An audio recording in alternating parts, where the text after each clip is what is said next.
Hey, what's up guys, and welcome back to another episode of Real Ass Talk. So first off, I just want to say thank you to everyone who watched my past Real Ass Talk that Nathan and I did about depression, and if you haven't seen that video, make sure to click that annotation because it was awesome. It was just really cool to have Nathan here to talk about that stuff too, so if you haven't checked out that video, make sure to do so there. In today's episode, I wanted to talk about something that you guys didn't really want me to talk about, or no one was like, hey, you should talk about this, but I just wanted to talk about it because it was on my mind.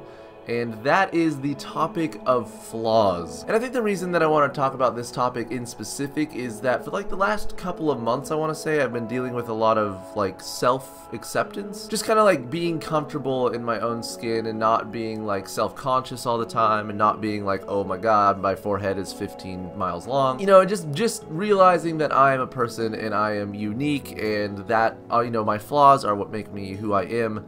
And so I think that's the reason I wanted to talk about it today, is because I think a lot of people struggle with self-acceptance and that kind of stuff. So really what I would say about flaws is that every fucking person in the universe has them. I mean, me personally, I have like probably 10 that I can list just on my face region. Number 1, my forehead is 15 miles long. Number 2, I have nose pores the size of a moon crater. Number 3, I have nose hair. Number 4, I have dark circles around my eyes. Number 5, my hair isn't the type of hair that I would want. Number 6, my top lip is very fucking small. Number 7, my teeth aren't exactly 100% straight. Number 8, my jaw is actually slightly crooked. Number 9, my eyes are poop brown, which sucks. So, I mean, those are just on my face region. You can imagine what else I have going on. So, but I think, you know, recently I've just kind of been self-accepting of those flaws and kind of more so not really looking at them as flaws so much as they are just ways and reasons that I am myself. Because if you think about it, like if everyone in the world was just perfect, that means that no one would be unique, which would mean that no one in the world was perfect. Thinking about flaws as,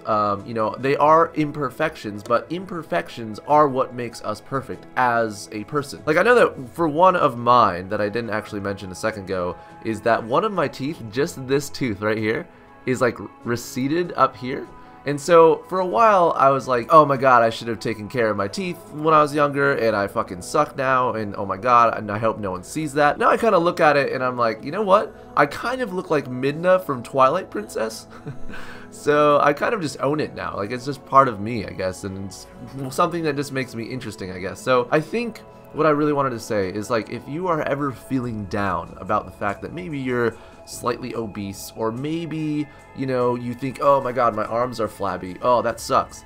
I don't think that you should think about it as though that is what's making you imperfect. And, you know, while those are your own flaws and you'll always look at them that way, I think that those are the reasons that, you know, you are perfect, and you should own that shit and be like, you know what, I am a fucking awesome human being. Despite the fact that my forehead is 15 miles long, it doesn't affect who I am as a person. I am still an awesome person despite my forehead being really huge. Still can't get over my forehead apparently. And you know, I also think that flaws exist so that we are able to look at them and realize what we want to change. Because I mean, if there were no flaws in your body, you just have no, no reason to even improve yourself at all. So just having them there gives you the drive of wanting to improve yourself. So I think that's also a reason why flaws exist. Because I can't tell you, I mean, like when I was in middle school and high school, I had probably way more flaws than I do now, maybe, I don't know. I was pretty much always fucked up, so.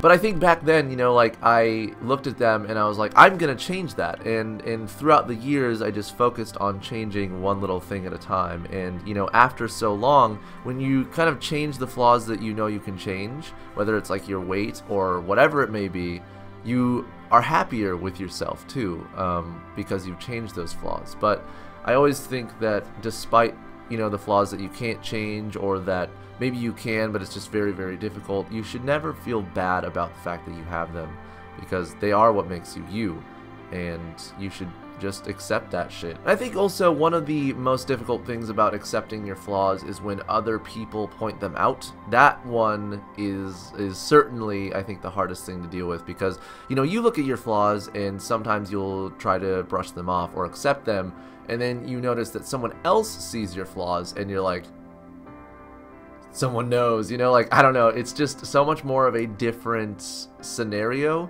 But even in that case, I mean, someone who's going to point out your fucking flaws, or, you know, like, treat them like you're some sort of freak of nature, or fucking, you know, make fun of you for it, then they're A, not a friend to you, so I don't know why you would be talking to them in the first place, but B, it's like, bitch, you have the same flaws. If I fucking tore down your anatomy right now, you'd probably have more flaws than me, so shut the fuck up. Alright, maybe not be that sassy about it, but still. I don't know, I was just thinking about this while I was in the shower, and I thought I'd make a video about it, so hopefully this helped out in any slight way, and if you have anything that you'd want to add to what I said, make sure to leave that in the comments down below. And also, guys, as always, if you know, you are personally struggling with whatever I talked about in this video, you can always leave, you know, whatever your story is in the comments down below, and for some reason, I don't know why, if it's just me, but my viewers are just very, very supportive and helpful, so you know, fucking high five to all of you guys who are in the comments and leaving your own personal advice and stuff, because sometimes, you know, my advice is total shit, and it just applies to my own life and maybe a select group of people that can relate to me, but to other people, maybe they need another type of help, and that's why the comment section is there, so yeah. Anyways, thanks guys again for watching another episode of Real Ass Talk. I will see you next time. I think I'm going to be filming a Q&A pretty soon, so leave questions for that on my Twitter if you want to. I will see you when I see you, I suppose, and fair winds.